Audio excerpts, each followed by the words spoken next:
Assalamualaikum warahmatullahi wabarakatuh.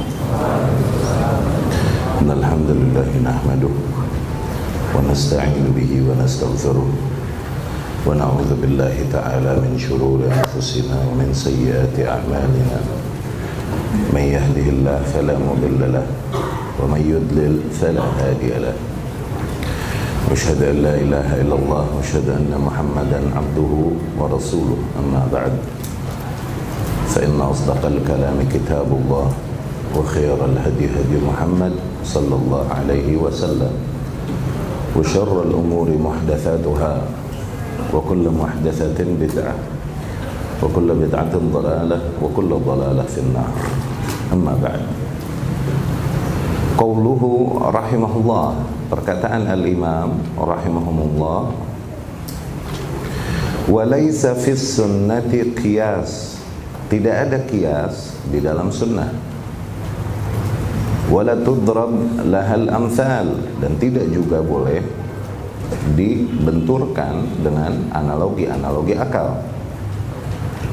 Wala tudrak bil uquli walal ahwa, tidak juga sunnah bisa ditangkap dengan akal ataupun hawa nafsu. Innama huwal ittiba' wa tarkul hawa. Adapun sunnah, cara menyikapinya hanyalah dengan ittiba', mengikuti total, ya, wa tarkul hawa, dan meninggalkan hawa nafsu, ya.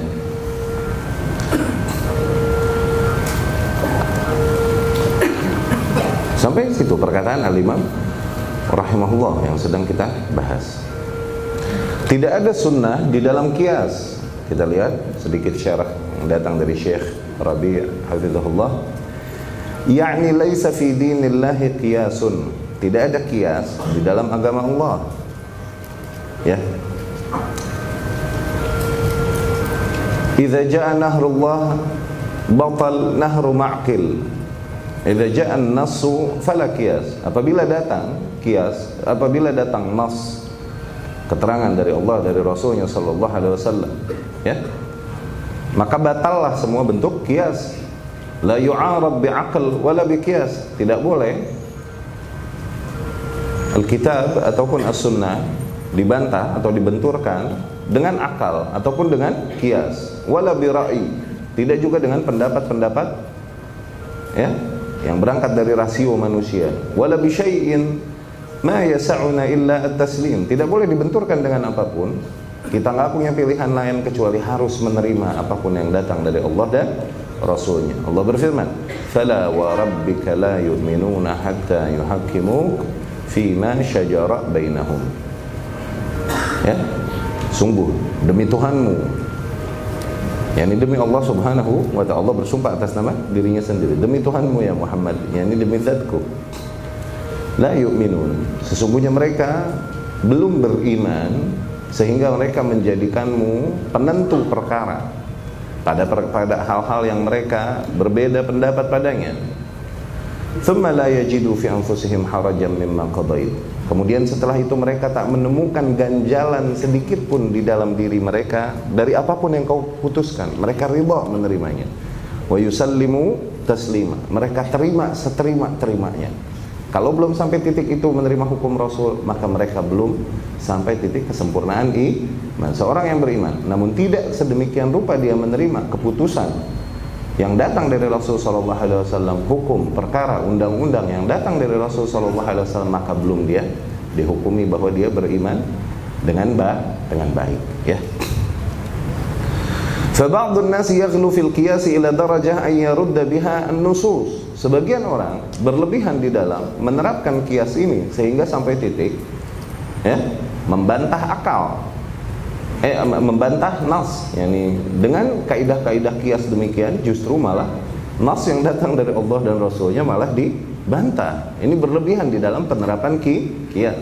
Wa yaqul, dan mereka berkata, hadzan nas mukhalif lil usul. Nah, nas ini, yakni ayat ini atau hadis ini yang jelas sahih, ini bertentangan katanya dengan usul kita, dengan kaidah kita. Loh, macam yang dikedepankan harusnya adalah justru nas Al-Quran dan Kitab dan Nah, adapun kaidah-kaidah dan lain-lain nggak boleh lebih dikedepankan daripada keterangan yang datang dari Allah dan Rasulnya sallallahu alaihi wasallam.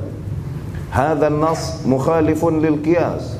Nas ini, masalan hadis ini bertentangan dengan qiyas. Loh. Ini lucu sebenarnya. Kayak sebagian orang yang liberal ada.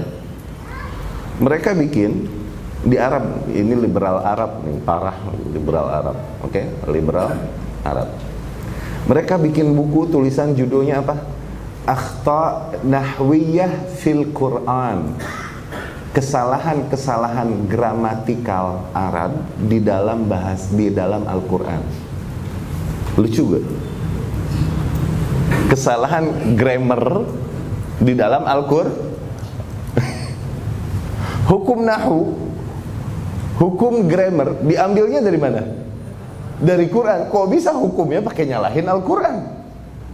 Ini kan lucu. Ini lucu ya. Demikian mereka yang menggunakan berlebihan di dalam qiyas, dan akhirnya pada dasarnya qiyas adalah salah satu metode di antara beberapa metode yang dengan itu seseorang beristimbat dari Al-Quran dan Sunnah, ya, beristimbat di dalam masalah hukum. Oke, Al-Quran, Sunnah, ijma, qiyas, terqiyas. Qiyas ini apa sih? Qiyas ini ilhaq hukmin maskutin anhu ila hukmin atau ala hukmin mansus. Menerapkan hukum yang syariat diam darinya, yakni syariat tidak menyebut, tidak ada di Al-Quran, tidak ada di Sunnah tentang keterangan hukum tersebut. Nah, hukum ini diterapkan, disamakan dengan hukum yang ada keterangannya pada Al-Quran dan Sunnah bishtirakil illah, dengan kesamaan illah di antara kedua hukum tersebut. Illah nih latar belakang hukumnya, alasan hukumnya. Oke, itu qiyas. Ya, ini sebagaimana kita tidak temukan apa hukum untuk ganja. Ganja ada nggak di Al-Quran, di Sunnah nggak ada ganja. Oke, cuman ada perkara yang diharamkan di dalam syariat memiliki illah, tuh, alasan hukum yang sama seperti ganja, yaitu apa? Khamar, minuman keras. Alasannya apa? Memabukkan. Nah, ini dibawa juga sifat ini oleh ganja, akhirnya dikiaskan. Nah, begitu. Oke? Menerapkan hukum yang kitab atau sunnah diam darinya kepada hukum-hukum yang ada keterangannya pada kitab dan sunnah dengan kesamaan illah. Kalau ada kesamaan illah, bishtirak al-illah. Nah, rukunnya qiyas berarti kalau kita lihat proses qiyas, ini secara singkat aja, kita lagi nggak belajar usul fikih, lagi belajar akidah ya. Ini buat maklumat aja. Seru, ini bab yang seru. Usul fikih ini bab yang sangat seru. Berarti rukunnya qiyas itu ada al-asl, oke, usulnya ini al-maqisu alaihi, hukum yang dikiaskan dengannya, atau al-mansus, hukum yang disebutkan di dalam Al-Quran dan Sunnah. Nah, oke, perkara yang disebutkan di dalam Al-Quran dan Sunnah, ada penyebutannya, ada pembahasannya di dalam Al-Quran dan Sunnah. Ini sebagai asalnya. Al-fara', cabangnya. Ini baru al-maqis, yakni perkara yang dikiaskan kepada perkara yang tidak ada pembahasannya di dalam Al-Quran, tidak juga di Sunnah. Oke, sakata anhul kitab sunnah. Nah, ini mau disamakan, mau diterapkan kepada hukum yang ada tadi, kepada al-mansus alaih. Ini al-far'. Oke. Kemudian hukmul asal, hukum yang asal tadi, yakni hukmul maqis alaihil mansus fil kitab atau fis sunnah. Hukum perkara pertama tadi yang mau diambil hukumnya disamakan kepada yang lain tuh. Yang pertama yang usul tadi, hukumnya apa? Halalkah, haramkah, mubahkah, makruhkah? Ini yang mau diterapkan, mesti ada hukumnya. Yang keempat baru illah. Tuh, harus ada illah pada hukum yang pertama. Mesti dilihat dulu ada nggak illahnya. Nah kemudian baru diterapkan kepada ada nggak illah di usul. Oke, di furu'nya ada nggak illah yang sama. Kalau sama bisa diterapkan hukum ini. Begitu. Ini 4 rukun qiyas. Ini pembahasan yang panjang di dalam bab usul fikih. Ala kulli hal, qiyas ini digunakan ikhwani rahimakumullah untuk perkara-perkara duniawi, untuk istimbat perkara-perkara yang sifatnya halal dan haram. Adapun perkara agama secara keseluruhan seperti apa? Akidah, ibadah dan lain-lain, nggak boleh pakai qiyas, nggak boleh. Ini harus jelas keterangannya dari kitabullah atau dari sunnah Rasul sallallahu alaihi wasallam. Kalau memang tidak ada, maka kembali ke hukum awal, yaitu apa? Diharamkan udah. Al aslu fil ibadah, hukum asal ibadah, ingat pelajaran usul fikih dasar? Al hazr, larangan atau pengharaman. Ketika nggak ada keterangannya, maka kembali ke hukum awal, tidak disyariatkan. Loh. Oke? Apa difahami? Kita teruskan keterangan yang datang dari Syekh Rabi' hafizahullah. Fal Imam Ahmad yushir ila ar-radd ala haula. Nah, Imam Ahmad di dalam hal ini membantah golongan tersebut, yaitu apa? Yang berlebihan di dalam penerapan qiyas sampai titik membantah keterangan yang ada di dalam nas dengan dalih qiyas, ya. Wa illa faqad yujad qiyas aula, walakinnahu kama yuqal kal maitah yalja ilaihi fi hal ad-darurah. Walaupun qiyas yang benar yang sesuai dengan kaidah syariah memang ada sih, tapi hitungannya seperti apa? Seperti bangkai yang nggak boleh kita makan kecuali kalau lagi kepepet aja, tuh, fi halid darurah. Bal inna Syekhul Islam Ibn Taimiyah rahimahullah yadhkur fi kutaybin lahu sammahu Ma'arij al-Wusul ila bayanin anna usul ad-din wa furu'ihi wa furu'ahu qad bayyanaha ar-Rasul sallallahu alaihi wasallam. Kitab Ibn Taimiyah tersebut yang berjudul Ma'arijul Wusul, di dalam kitab itu dia menjelaskan bahwasanya bil istiqra ma min ijma' illa wajadna lahu nassan. Apabila kita membaca secara keseluruhan, ya, apa-apa yang terjadi dan apa-apa yang keterangan yang datang dari Allah, dari Rasulnya sallallahu alaihi wasallam, dan kemudian ijma' yang terjadi di dalam umat kita, sesungguhnya kita dapat menemukan bahwasanya tidaklah satu ijma' pun yang disepakati umat kecuali pasti ternyata kita menemukan nas entah dari Al-Quran atau dari Sunnah yang menekankan hal yang sama dengan apa yang mereka sepakati. Maknanya apa? Maknanya sebenarnya nggak perlu ijma', ada di nas tuh, dari keterangan yang datang dari Allah atau dari hadis-hadis yang datang dari Rasul. Sebenarnya ada. Okay? Kadzalika maqasat ta'ifah, demikian pula tidaklah sebuah kelompok melakukan sebuah qiyas, yakni menerapkan sebuah hukum yang ada keterangannya di dalam kitab dan sunnah kepada perkara yang tidak ada keterangannya di dalam Al-Quran dan sunnah. Tidaklah sebuah kaum melakukan proses demikian, qiyas demikian, kecuali pasti wujida nasun fi makna dzalikal qiyas, yang ternyata, kecuali pasti ternyata setelah diteliti lebih lanjut kita bisa temukan nas kitab atau hadis, okay, yang serupa atau semakna dengan perkara yang mereka kiaskan tersebut, okay? Lakin, tapi yatafawatun nasu fi isti'abin nusus, tapi kemampuan manusia dalam menguasai keterangan-keterangan yang datang dari kitabullah, dari hadis-hadis Rasul sallallahu alaihi wasallam berbeda-beda, nggak nyampe. Karena begitu luas ilmu yang datang dari Allah dan Rasulnya sallallahu alaihi wasallam. Au muqarabah isti'abiha, nggak mungkin seseorang sampai titik bahkan mendekati menguasai seluruh ilmu yang datang dari Allah dan Rasul, susah, ya kan? Wa qaliluhumul ladzina istau'abu an-nusus, hanya sangat sedikit orang yang dapat menguasai secara global nas-nas yang datang dari Allah dan Rasulnya, seperti Al-Imam Ahmad rahimahullah. Au qarab isti'abaha, atau minimal mendekati, menguasai deh.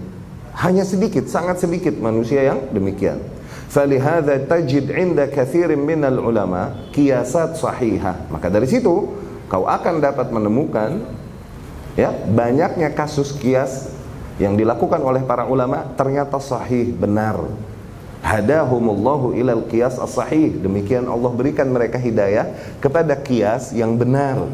ya, kias yang sahih. Lakin lau tawassa' fi dirasati sunnah, tapi andai saja dia lebih lanjut lagi mempelajari sunnah, keterangan-keterangan yang datang dari Rasul, ya, la wajada anna hunaka nassan minasyari'. Niscaya sebenarnya dia akan menemukan ada satu nas dari syari', dari Allah, tadi Al-Qur'an, tadi sunnah, oke? Yang dengan ini dia nggak perlu pakai kias lagi, nggak perlu pakai ijma, udah ada keterangannya. Cuman karena terlalu luas, nggak semua orang bisa menguasainya. Lianna Rasulullah sallallahu alaihi wasallam, dikarenakan Rasul sallallahu alaihi wasallam bagaimanapun bayyanal usula wal furu'a, Rasul telah menjelaskan semua perkara, baik yang sifatnya usul dan furu', bihaitsu lam yatruk syai'an, dan tidak meninggalkan sedikit pun. Demikianlah maksud firman Allah, ma faratna fil kitabi min syai', tidaklah kami lewatkan sedikit pun di dalam Alkitab. Ya, ini nggak ada satu keterangan pun kecuali pasti kami telah sampaikan. Kemudian Allah pun berfirman, al-yauma akmaltu lakum dinakum, pada hari ini telah aku sempurnakan bagi kalian agama kalian, wa atmamtu alaikum ni'mati, dan telah aku sempurnakan atas kalian nikmatku, wa raditu lakumul islama dina, dan telah aku ridhoi bagi kalian Islam sebagai agama. Tuh, Allah berkata bahwa Allah telah menyempurnakan agama ini. Kita nggak perlu perangkat lain untuk mencari hukum. Berarti ada, kalau nggak di kitabullah ada di Nah, cuman kemampuan manusia di dalam menguasai keterangan yang ada di dalam kitabullah dan sunnah berbeda-beda dan terlalu luas. Akhirnya adalah jalan-jalan yang memudahkan manusia. Seperti apa? Ijma, qiyas, begitu. Dapat dipahami? Ya. Wa ala kulli hal, kita lompat beberapa baris.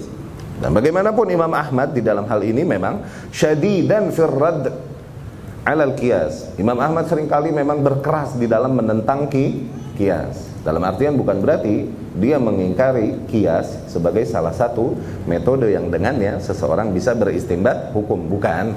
Oke. Cuman apa? Dia lebih cenderung, yuk kita cari dulu keterangan yang datang dari kitabullah dan sunnah Rasul.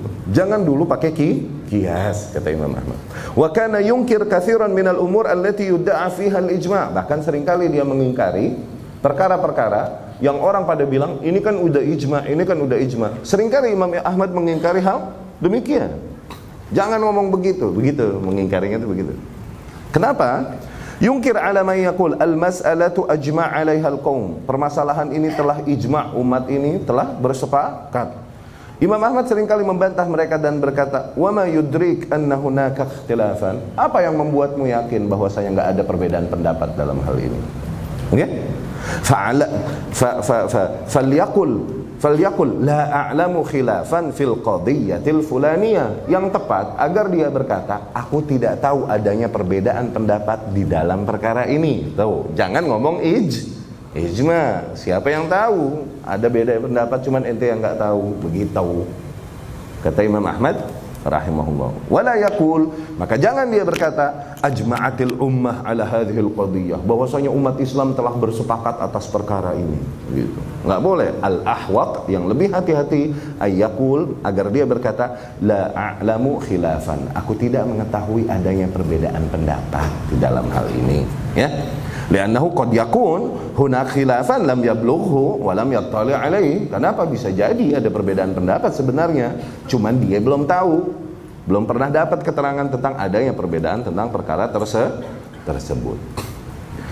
Wala tudrab lahal amsal. Perkataan Imam rahimahullah, Imam Ahmad rahimahullah, tidak ada qiyas di dalam sunnah. Wala tudrab lahal amthal, dan tidak boleh juga dibenturkan dengan analogi-analogi akal. Wala tudrak bil uqul walal ahwa, nggak bisa juga selalu dikuasai dengan hak akal, dan nggak bisa juga dicapai dengan hawa nafsu, ya. Maka apabila seseorang membawakan kepadamu sebuah nas yang jelas, sahih, datang, ya, makbul, diterima, datang dari Rasul sallallahu alaihi wasallam, maka janganlah kau bantah, janganlah kau benturkan keterangan yang datang dari Rasul itu, ya, dengan perumpamaan rasional. Jangan, ya. Dikarenakan apa? Wala tudrak bil uquli walal ahwa. Sunnah tidak bisa dikuasai juga, tidak bisa difahami, tidak bisa ditangkap, tidak bisa selalu ditangkap dengan akal, tidak bisa selalu ditanggepin ya dengan hawa nafsu. Tapi apa? Selalu saja ujungnya at-taslim, langsung sami'na wa ata'na, kita terima. Sifatnya apa? Sunnah nih, maknanya Imam mau bilang, sunnah nih udah jangan tanya-tanya lagi. Ini sifatnya dogmatis. Dogma, udah terima. Jangan tanya kenapa, jangan tanya bagaimana, udah jangan tanya, udah.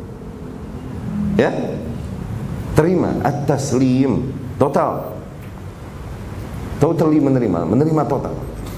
Ya, tudrak bin naql, hal ini hanya dapat ditangkap dengan riwayat-riwayat yang disampaikan. Turid as-sunnah, turid al-huda, apabila kau memang menghendaki sunnah, menghendaki petunjuk, ta'allam, maka belajarlah, udrus, ya. Wa idza ja'atis sunnah tafaqqah fiha, dan apabila telah datang keterangan dari sunnah, barulah coba fahami hal tersebut, ya. Istakhdim aqlak fi fiqhiha, barulah di situ kau gunakan akalmu untuk memahaminya. Jangan kau gunakan akalmu untuk membantahnya, gitu. Tapi digunakan untuk menerima dan mencoba memahaminya. Ketika kau tak memahaminya, maka jangan kau menentangnya. Ya. Mayuridillahu bihi khairan yufaqihu fid din. Demikian sebagaimana yang disampaikan Rasul sallallahu alaihi wasallam di hadisnya Muawiyah bin Abi Sufyan. Barang siapa yang Allah kehendaki baginya kebaikan, maka niscaya Allah akan berikan dia pemahaman yang baik di dalam beragama. Barang siapa yang Allah kehendaki baginya kebaikan, niscaya Allah berikan dia fikih, pemahaman yang baik di dalam agama. Amma bidun nusus wa bidun sunnah wa turid an taqul fi dinillah fa hadha min al-qawli 'ala Allah bighairi ilm. Adapun tanpa nas-nas yang datang dari Allah dan Rasulnya, tanpa sunnah yang datang dari Rasulnya sallallahu alaihi wasallam, kemudian kau mau berkata-kata di dalam agama Allah, mau membuat sebuah ungkapan, tanggapan, komen di dalam agama Allah tanpa keterangan tersebut, tanpa keterangan dari kitab atau dari sunnah, maka itu termasuk al-qawlu 'ala Allah bighairi ilm, berkata-kata tentang Allah tanpa keilmuan. Ini termasuk kabair az-dzunub, ya, termasuk dosa-dosa yang paling besar, berkata-kata tentang agama Allah, tentang Allah tanpa ilmu. Dari situ Allah berfirman, qul innama harrama rabbiyal fawahisha ma dhahara minha wa ma batan wal ithma wal baghya bighairil haqq. Katakanlah, sesungguhnya Tuhanku mengharamkan fawahish, perbuatan-perbuatan keji, ma dhahara minha wa ma batan, baik yang tampak ataupun yang terselubung, wal itham wal baghi bighairil haqq, begitu pula perkara-perkara yang dosa atau haram, baghi, kezaliman, bighairil haqq, tanpa hak, wa an tusyriku billah, dan Tuhanku mengharamkan kau untuk memperkalian, untuk mempersekutukannya dengan satu hal pun, malam yunazzil bihi sultana, ya, dengan satu hal pun yang Allah subhanahu wa ta'ala tidak turunkan sultan atasnya, entah keterangan, ya, atasnya. Wa an taqulu 'ala Allahi ma la ta'lamun, dan Tuhanku mengharamkan agar kau berkata-kata pada agama Allah tentang hal-hal yang kalian tak ketahui, tak miliki ilmunya. An taqulu 'ala Allah ma la ta'lamun, ya. Fala budda lil muslim min tawqif fil aqaid, maka harus bagi seorang muslim untuk menerima dogma akidah. Wa fil ibadat, begitupun di dalam perkara ibadah. Fil halal, fil haram, fi umurid dunya ijtahid. Adapun perkara-perkara yang sifatnya halal, haram, perkara-perkara duniawi, baru ijtihad deh. Tuh, terbuka peluang ijtihad di situ.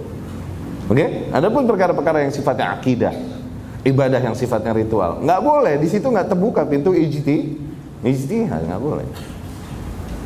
Ya? Antum a'lamu bi umuri dunyakum, sebagaimana yang Rasul katakan, kalian lebih mengetahui perkara-perkara duniawi kalian. Al aslu fid din at-tahrim, maka hukum asal perkara-perkara di dalam agama ini, yakni di dalam akidah, ibadah, itu tahrim, haram semuanya. illa ma adzina fihi syari', kecuali yang diizinkan oleh asy-syari', oleh zat yang membuat syariat, yakni oleh Allah Subhanahu wa taala. Kalau enggak ada izinnya, kembali ke hukum asal, yaitu apa? Haram.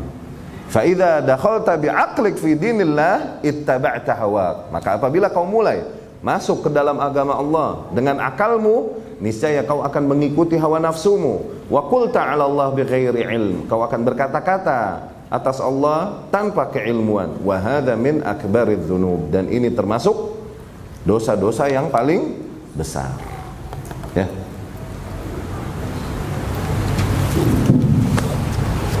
Kita lihat sedikit syarah yang disampaikan oleh Syekh Sa'id Ruslan hafizahullah. Laisa fi sunnah qiyas, tidak ada qiyas di dalam sunnah. Oke? Maknanya adalah laisa fil aqidati qiyas.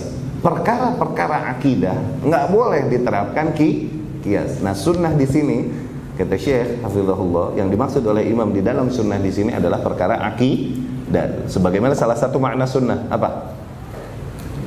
Pernah kita jelaskan awal-awal, sunnah salah satunya adalah akidah sahihah kama jaa 'anin Nabi sallallahu alaihi wasallam, sebagaimana datangnya dari Nabi sallallahu alaihi wasallam. Nah, perkara demikian sifatnya dogmatis, enggak ada peranan akal, udah semuanya kabar dari Allah dan Rasulnya sallallahu alaihi wasallam, telan, udah.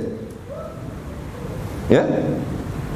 Nggak bisa ditawar dengan akal, nggak bisa juga dipakai qiyas dan lain-lain. Innama hiya nusus qat'iyah. Adapun akidah sunnah nih, yakni akidah sahihah, itu hanyalah nas-nas yang qat'i, tauqifiyah, dogmatis. Li'annaha ghairu ma'qulatil ma'na, seringkali tidak masuk di akal justru maknanya. Maka jangan kau gunakan akalmu. Oke? Sayyid masalan datang keterangan pada muhadisnya, masalan Barra bin Azib radhiyallahu anhu, ketika seorang hamba, sepanjang hadisnya Rasulullah SAW bercerita, ketika seorang hamba dikubur, atahu malakan, maka dia didatangi oleh dua malaikat, yujlisani, dua malaikat itu mendudukkan nih hamba di dalam kubur. Gini, duduk di dalam kubur muat gak? Coba kau tawar dengan akal. Mungkin gak seorang hamba duduk di dalam muat gak? Pernah turun ke kuburan gak? Kira-kira space-nya muat gak buat dia duduk? Tapi datang keterangannya demikian kan? Sami'na wa ata'na. Demikian pula keterangan dari Rasulullah SAW bahwasanya dia telah Isra Mi'raj. Akal menolaknya.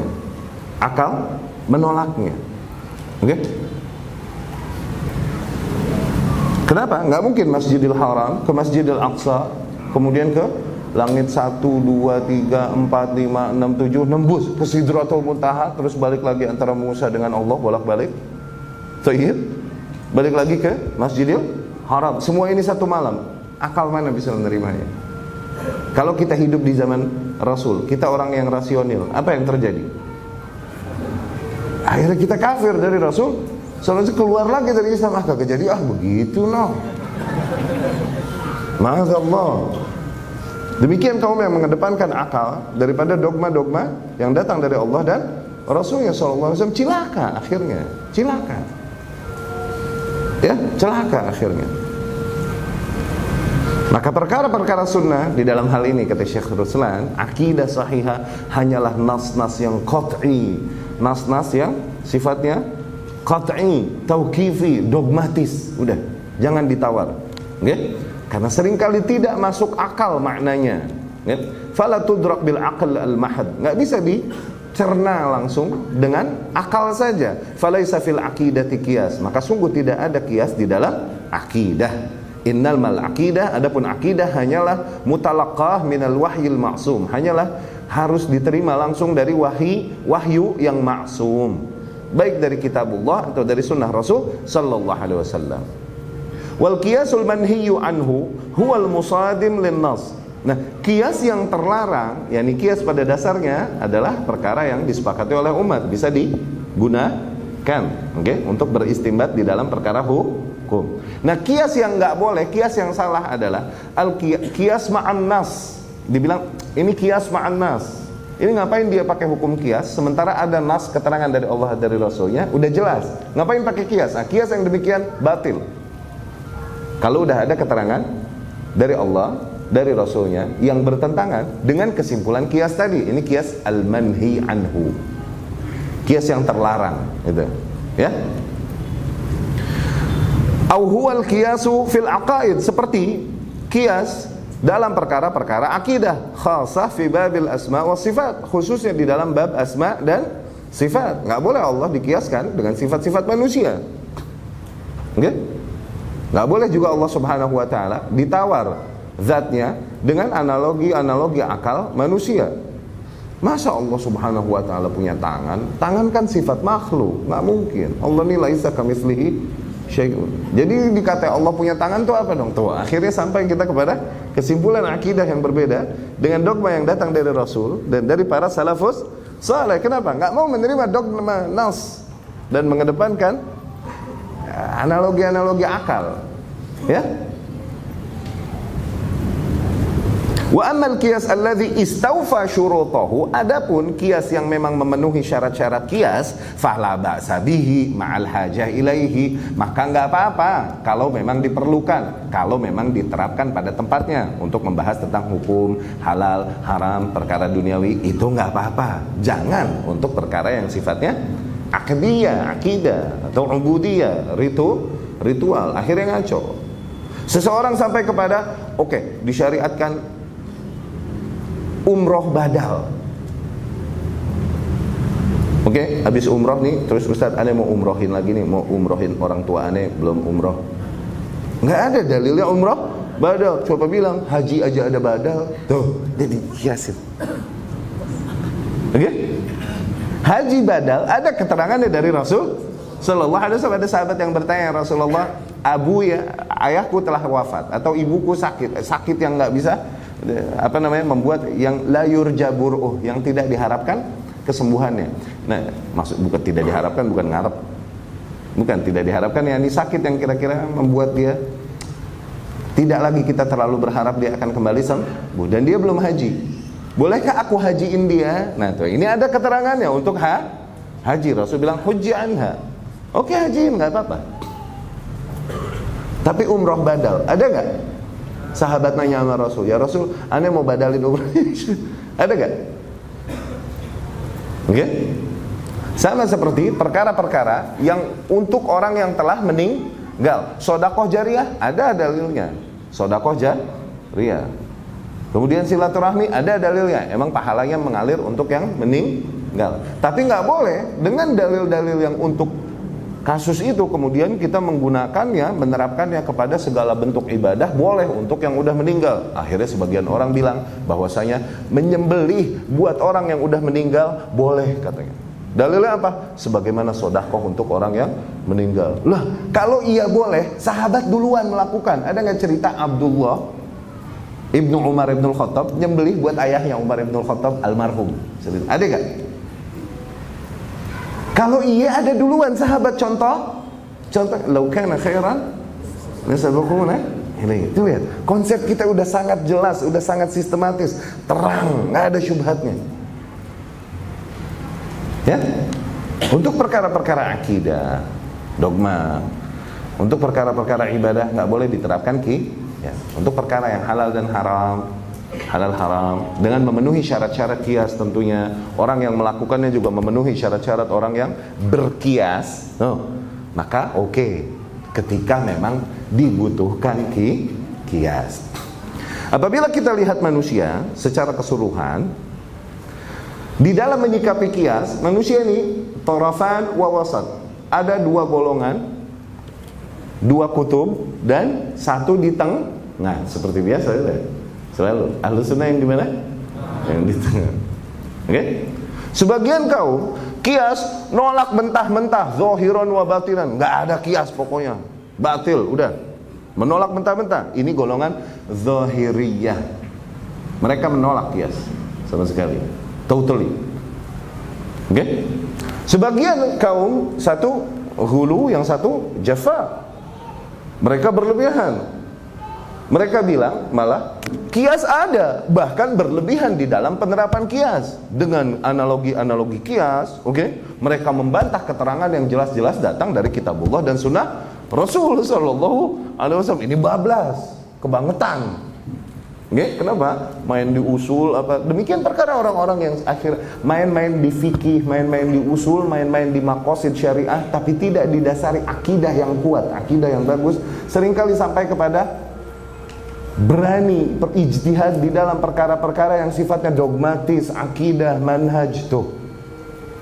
Kenapa? Mereka main di usul, main di ranah tersebut, main di usul, main di maqasid, tapi tidak mendalami dulu akidah dengan baik, sampailah kepada kesimpulan yang ngaco akhirnya. Ini yang sering terjadi. Syekh Al-Jizani hafizahullah menceritakan, demikian mereka yang seringkali bermain-main di dalam maqasid syariah ketika menjelaskan maqasid syariah. Seperti masalan Al-Imam Ibnu Ashur rahimahullah. Dia seorang ahli ilmu luar biasa yang sangat menguasai ilmu maqasid syariah. Tapi akidahnya apa? Akidahnya Asy'ari. Akhirnya seringkali sampai kepada kesimpulan-kesimpulan yang bertentangan dengan dogma akidah ahlus sunnah. Tuh. Demikian pula yang membujuk Imam Ahmad, ingat, membujuk Imam Ahmad ketika fitnah khalqul Quran, membujuk Imam Ahmad, ya Imam, yuk kita turunkan, kita berontak penguasa yang ada. Siapa? Fuqaha Baghdad, orang-orang fikih, ahli fikih Baghdad, kitab fikih yang direkomendasikan bahkan oleh Syekh Al-Albani rahimahullah, yaitu kitab fikih siapa? Syekh Sayyid Sabiq Fiqhus Sunnah. Di dalam fikih emang keren sebelah situnya, tapi akidahnya Sayyid Sabiq. Baiat sama Hasan Al-Banna, lebih condong ke khuruj, ke khawarij, kepada ikhwanul muslimin. Demikian selalu terjadi.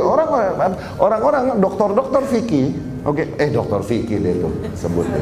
Orang-orang fikih enggak mendalami akidah dengan baik. Akhirnya dengan analogi-analogi fikih, dengan perangkat-perangkat fikihnya berani main-main di perkara-perkara yang sifatnya udah dogmatis akidah. Ya, dengan pertimbangan maslahat madarat ala fikih. Ini kusutnya. Nah, ini ada 3 golongan di dalam menyikapi kias diantaranya. Satu golongan menolak totally zahiran wa batinan, golongan zahiriyah. Satu golongan bablas main kias, sebagaimana bablas di dalam usul fikih, maqasid syariah dan lain-lain, sehingga seringkali akhirnya mengedepankan konsep itu daripada keterangan yang datang dari kitabullah dan sunnah Rasul. Ditawar kitabullah dan sunnah dogma, ditawar dengan apa? Dengan analogi akal, dengan pertimbangan maslahat madarat, dengan tuh, begitu. Ini bablas juga. Nah, ahlus sunnah di mana? Ya. Faya'maluna bil qiyas idza stawfa syurutah. Ahlus sunnah menerapkan qiyas apabila memang memenuhi syarat-syaratnya. Wa kanatid darurah mulji'atan ilaihi, dan memang darurat mendorongnya, mepet, memang harus melaksanakan qiyas. Oke?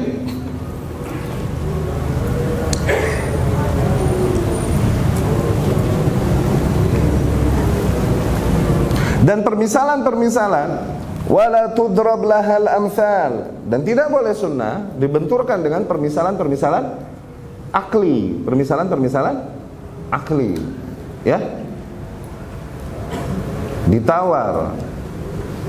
Seperti kasus yang terjadi pada Abu Hurairah radhiyallahu anhu. Satu hari Abu Hurairah berkata, menyampaikan hadis, harus berwudu lagi mimma massatin nar, dari hal-hal yang dibakar atau dipanggang atau diapain. Maknanya apa? Orang kalau udah wudu, makan daging yang kena api, ya ini daging yang udah dimasak, daging panggang, harus berwudu lagi. Ini membatalkan wudu, kata Abu Hurairah radhiyallahu anhu, dan dia meriwayatkan hadisnya dari Rasul sallallahu alaihi wasallam. Ini fikih furu' dulu. Ini pendapat Abdullah bin Umar, Abu Hurairah dan lain-lain, batalnya memang wudu dari apa-apa yang dipanasin, kayak tahu goreng, tempe goreng dipanasin nggak? Goreng, itu bikin batal wudu, gitu. Ini sebagian sahabat pendapatnya demikian. Sebagian lain berkata itu tidak membatalkan, cuma sunnah kalau mau wudu lagi, nggak wajib harus wudu lagi. Ini pendapatnya khulafa ar-rasyidin dan jumhur ahli ilmu. Zain. Tapi satu hari Abu Hurairah lagi menyampaikan hadis yang membuat dia berkata demikian, wudu mimma massatin nar, berwudu dari makanan-makanan yang dipanggang oleh air. Akhirnya ada seorang sahabat yang berkata, kalau gitu kenapa kau tak perintahkan mereka berwudu dari air panas? Yani orang udah wudu, oke? Terus minum air hangat. Oke, hitungannya batal juga dong. Kenapa? Air udah dipanasi. Ya ini tadi daging, makanan dan lain-lain dikiaskan kepada, dimisalkan kepada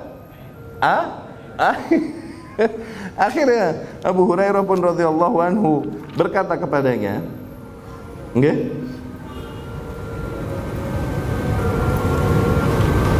Abu Hurairah pun radhiyallahu anhu akhirnya berkata kepadanya, ya ibna akhi, wahai keponakanku, idza haddatstuka an Rasulillah sallallahu alaihi wasallam. Ini yang berkata, sorry, bukan sahabat tapi tabi'in, murid-murid Abu Hurairah radhiyallahu anhu. Idza haddatstuka an Rasulillah sallallahu alaihi wasallam bihadits fala tadrib lahal amsal.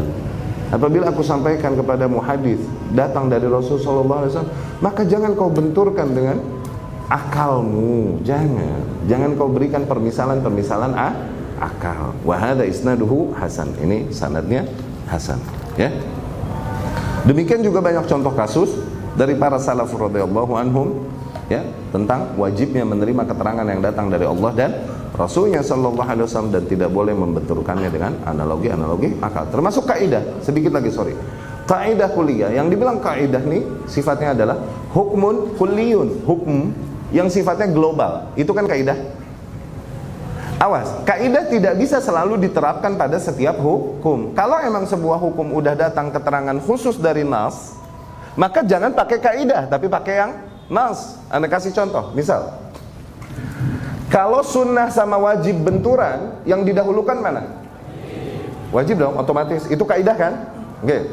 Satu hari di hadisnya Jabir radhiyallahu anhu, Rasul sallallahu alaihi wasallam lagi berkhutbah Jumat. Ada seorang sahabat datang, terus langsung duduk dan dengerin khutbah. Rasul sallallahu alaihi wasallam berkata kepadanya, "As-salait, apakah kau telah salat?" Ini sahabat bilang, belum salat. "Qum fasalli." Berdiri deh, salat. Oke, mendengarkan khutbah hukumnya apa?